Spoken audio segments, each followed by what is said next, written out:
Robo Lawyer. I better put my earphones on so people can hear me again. But we've missed out on making a clip last week when we talked about corporate contracting and the type of agency, different sorts of agencies, and how companies can make contracts. Yes, through the different ways listed, use whatever methods listed in the Constitution or whatever method the legislation says is acceptable. We also learnt about something very important, the indoor management rule and the statutory indoor management rule. That means that if someone makes a contract with the company, they're entitled to assume that the person with whom they're dealing has the authority to bind the company unless there's something a bit dodgy going on. Yes. What's it? You mean like if they came in and saw Pencil Dog acting on behalf of a company? Well, probably that sort of thing might be the case, yes, but I suppose it's being a bit hard on Pencil Dog, yes. Okay, so that was one thing, and the following week we talked about the external administration, and there were the three types of external administration. There was the receivership, where a receiver is appointed to take charge on behalf of a secured creditor.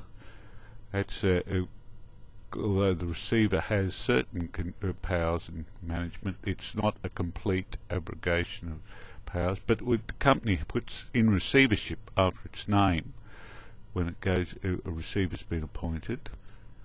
And then there was the second one, the voluntary administration, and that gives the company a chance to see if they can work out the best possible deal for the creditors, all the creditors, and there's a process which is really developed there involving a series of creditors meetings, and then at the end of that the company enters into a deed of arrangement or goes into a liquidation, or in some cases may even be handed back to the directors. That's why we call it external administration, that's right, because we bring in someone from outside to take control of the management of the company rather than the board of directors.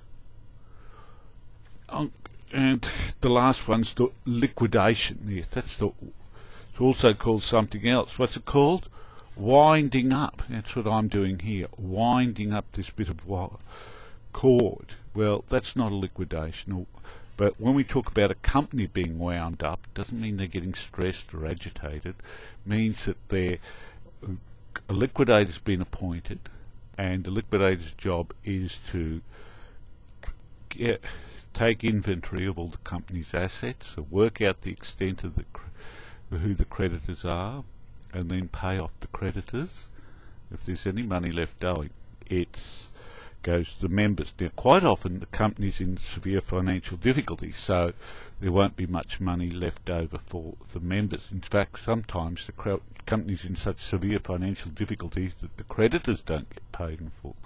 What's that, Angel Learning? Some creditors get paid ahead of others. That's right. There is the law sets out priorities to who gets paid first. And that includes the secured creditors, but they get paid out of their security initially.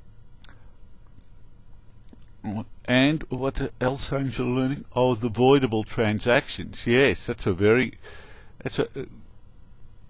fairly sophisticated way of having particular transactions which were entered into by the company prior to its going into liquidation set aside, because sometimes the members decide to wind a company up. That's called a members' voluntary winding up, and sometimes in a members' voluntary winding up, the directors aren't prepared to sign a declaration of solvency, so that becomes a creditor's voluntary winding up. And sometimes a company's ordered. So that's interesting, yes. And the general grounds for proving court-ordered winding up is that the company is insolvent, and the way we generally establish that is the company has failed to comply with the statutory demand. Once the company's wound up, it's finally taken off the list of companies. That's when we say it's deregistered.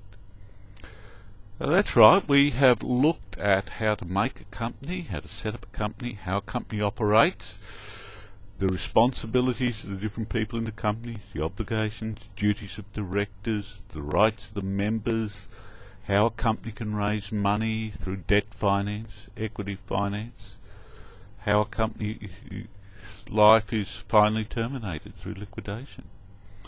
Yes. We've got one more week to go in the course, yes, and then we'll do some exam revision, yes. So we all got our assignments in, I hope, yes. They're getting marked. People aren't doing too badly, actually, Robo-Lawyer.